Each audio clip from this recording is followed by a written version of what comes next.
Death with honor is their only solace, a code defined by the Roman general Agricola. Better an honorable death than a life of shame and safety. And it would be no inglorious end to perish on the extreme confines of earth and nature.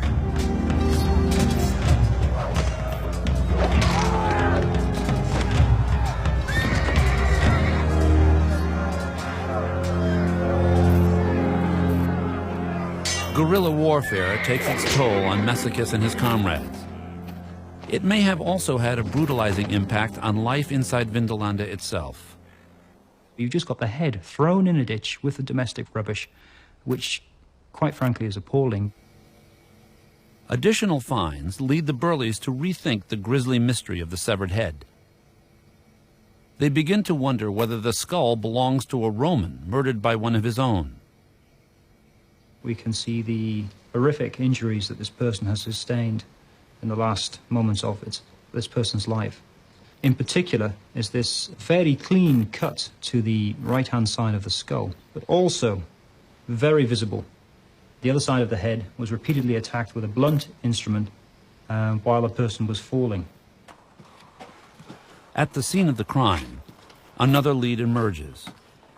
Excavators find a second set of bones. The skeleton of a small dog, found lying right next to the human skull. Britain's own dogs, but they didn't take mascots into battle. Also worth noting, this animal did not die a natural death.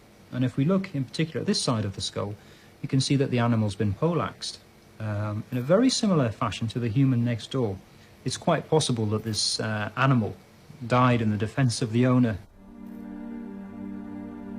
Violence within the fort reflects the growing threat beyond its walls. Over the decades, the body count from this endless guerrilla war grinds down Rome's determination to push further north into the highlands.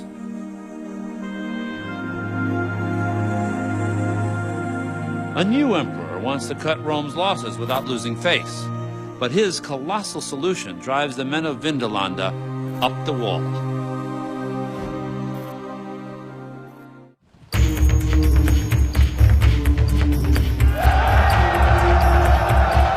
Almost 40 years after the Battle of Mons Graupius, Emperor Hadrian has a brainstorm.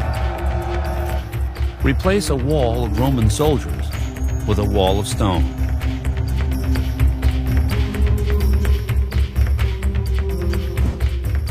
Roman casualties along the Britain front continue to escalate, so Hadrian makes an executive decision. Instead of hoisting beers in their time off, the boys from Vindolanda will be lifting construction blocks. Military units are ordered to construct a great wall, 9 feet thick and 15 feet tall. To make it all happen, the man himself personally designs and supervises the job on site. And Hadrian's message, I think, by building the wall to the people at home was, look, boys, there's going to be no more wars of expansion. That's it. Hadrian's creation includes defensive ditches and berms. To compound the challenge, he keeps changing the plans, even after his return to Rome. People must have been going absolutely mad, particularly the soldiers who had to do the work. That work remains in place some 2,000 years after the fact.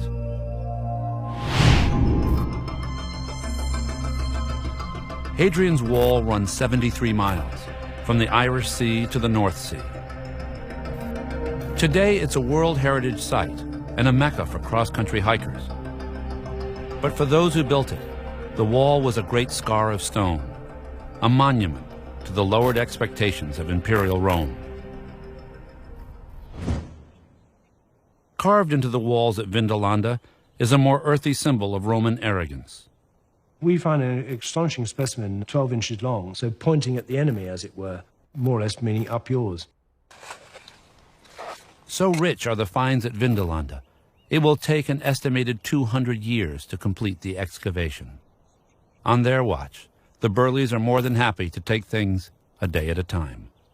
I love everything that we find, whether it's buildings or ovens or utensils, weapons, jewelry, fixtures, fittings, the whole lot. and you just wonder what's going to appear tomorrow. I think of Vindolanda as almost a person in its own right. It's like someone stepping out and shaking your hand from the past. In the end, the same delivery service that linked Lepidina to the outside world will bring the world of Vindolanda to an end. In 105 AD, the men of the garrison are ordered to ship out. The garrison and all unnecessary items must be destroyed to keep them from falling into enemy hands. The Burleys believe the men were rushed to the Danube to suppress a rebellion in what is today the country of Romania. They chuck out stuff they don't need, including their waste paper. You could tell they'd gone in a hurry because in some of the rooms there were piles of junk left on the floor. And along with this priceless junk were the letters. Too numerous to take along, too sensitive to leave behind.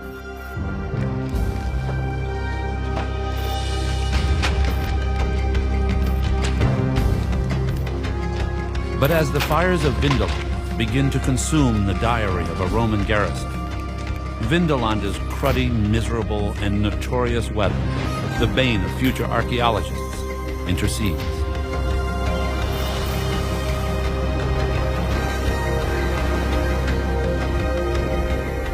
Blown free of the flames, the letters are saved from oblivion by the cold North Country rains.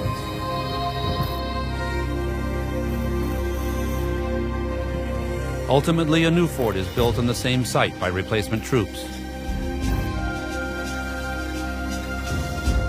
Sealed by accident beneath its peat foundations are messages from lonely warriors, desperate men, and survivors.